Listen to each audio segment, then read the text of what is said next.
ಎಲ್ರಿಗೂ ನಮಸ್ಕಾರ. ನಾನು ಭದ್ರಾವತಿ ತಾಲೂಕು ಹೊಳೆಹೊನ್ನೂರು ಮಂಡಲದ ಶಂಕರ್ ಮೂರ್ತಿ ಅಂತ ಹೇಳಿ ಪ್ರಧಾನ ಕಾರ್ಯದರ್ಶಿ.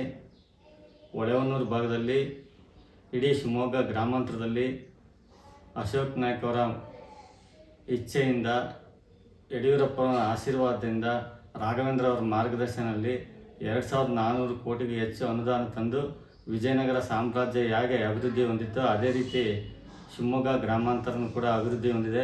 ಸ್ವತಂತ್ರ ಭಾರತದ ಇತಿಹಾಸದಲ್ಲಿ ಶಿವಮೊಗ್ಗ ಗ್ರಾಮಾಂತರಕ್ಕೆ ಹೆಚ್ಚು ಅನುದಾನ ಕೊಟ್ಟಂತಹ ಅಶೋಕ್ ನಾಯ್ಕ ಅವರಿಗೆ ನಾವು ಶಿವಮೊಗ್ಗ ಗ್ರಾಮಾಂತರದ ಜನತೆ ಯಾವತ್ತೂ ಋಣಿಯಾಗಿರ್ತೀನಿ. ನಾನಂತೂ ಅವರಿಗೆ ಯಾವಾಗಲೂ ಋಣಿಯಾಗಿದ್ದೀನಿ.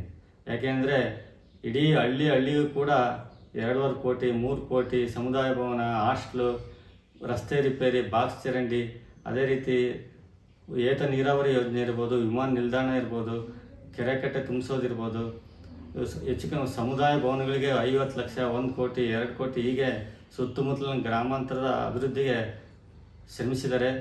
ಅದೇ ರೀತಿ ಒಂದು ಬಸ್ಸು ಕೂಡ KSRTC ಬಸ್ಸು ಶಿವಮೊಗ್ಗ ಗ್ರಾಮಾಂತರಕ್ಕೆ ಓಡಾಡ್ತಿದ್ದಿಲ್ಲ. ಅವರ ಮಾರ್ಗದರ್ಶನದಲ್ಲಿ ಸುಮಾರು 25ಕ್ಕೂ ಹೆಚ್ಚು ಬಸ್ಸು ಶಿವಮೊಗ್ಗ ಗ್ರಾಮಾಂತರದಲ್ಲಿ ಓಡಾಡ್ತಿದ್ದಾವೆ.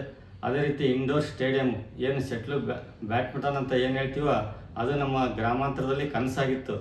ಇಲ್ಲೇ ಗುಡುಮಘಟ್ಟದಲ್ಲಿ ಮತ್ತು ಅಗ್ರದಹಳ್ಳಿಯಲ್ಲಿ ಇಂಡೋರ್ ಸ್ಟೇಡಿಯಂ ಕಟ್ಟಿ ಕ್ರೀಡೆಗೂ ಸಹ ಅವರು ಪ್ರೋತ್ಸಾಹ ಕೊಟ್ಟಿದ್ದಾರೆ. ಅದೇ ರೀತಿ ಸರ್ಕಾರಿ ಶಾಲೆ, ಹೆಚ್ಚು ಕಮ್ಮಿ 180 ಸರ್ಕಾರಿ ಶಾಲೆಗೆ ಅನುದಾನ ಕೊಟ್ಟು ಸರ್ಕಾರಿ ಶಾಲೆನ ರಿಪೇರಿ ಮಾಡಿಸಿ ಇವತ್ತು ಶಾಲಾ ವಿದ್ಯಾರ್ಥಿಗಳು ನೆಮ್ಮದಿಯಿಂದ ಬದುಕೋಕ್ಕೆ ಸಹಕಾರ ಕೊಟ್ಟಿದ್ದಾರೆ. ಅವರಿಗೂ ಸಹ ನಾನು ಧನ್ಯವಾದ ಕೊಡ್ತೀನಿ. ಅದೇ ರೀತಿ ಇವತ್ತು ರಾಘಣ್ಣರು MP ಆದಮೇಲೆ ಇಡೀ ಶಿವಮೊಗ್ಗದ ಚಿತ್ರಣವನ್ನೇ ಬದಲಾಯಿಸಿದ್ದಾರೆ.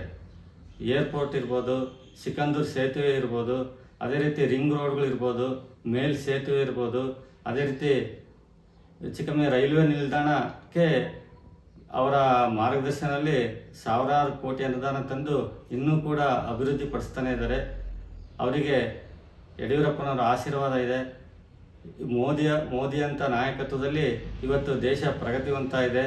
ಮೋದಿ ಅಂದ್ರೇ ಒಂದು ಶಕ್ತಿ. ಇಡೀ ದೇಶಕ್ಕೆ ಮೋದಿ ಅವಶ್ಯಕತೆ ತುಂಬ ಇದೆ.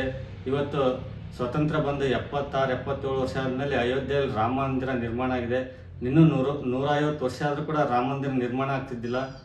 ಆದರೆ ಮೋದಿ ಅಂತ ನಾಯಕತ್ವದಲ್ಲಿ ರಾಮ ಮಂದಿರ ನಿರ್ಮಾಣ ಆಗಿದೆ. ಬರೀ ಅಯೋಧ್ಯೆಯಲ್ಲಿ ರಾಮ ಮಂದಿರ ನಿರ್ಮಾಣ ಒಂದೇ ಅಲ್ಲ, ಇಡೀ ಪ್ರಪಂಚದಲ್ಲಿ ಭಾರತವನ್ನು ತಿರುಗಿ ನೋಡ್ತಕ್ಕಂಥ ಶಕ್ತಿ ತುಂಬಿದವರು ಯಾರು ಅಂದರೆ ನರೇಂದ್ರ ಮೋದಿ ಅವರ ನಾಯಕತ್ವ.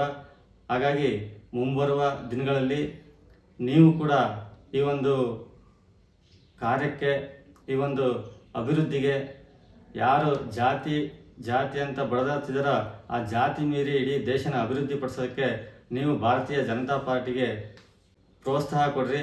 ಅದೇ ರೀತಿ ಬೇರೆಯವ್ರನ್ನ ಸಹ ಪ್ರೋತ್ಸಾಹ ಕೊಡೋಕ್ಕೆ ಸಹಕರಿಸಿ ಅಂತ ಹೇಳಿ ನನ್ನ ಮಾತು ಮುಗಿಸ್ತೀನಿ.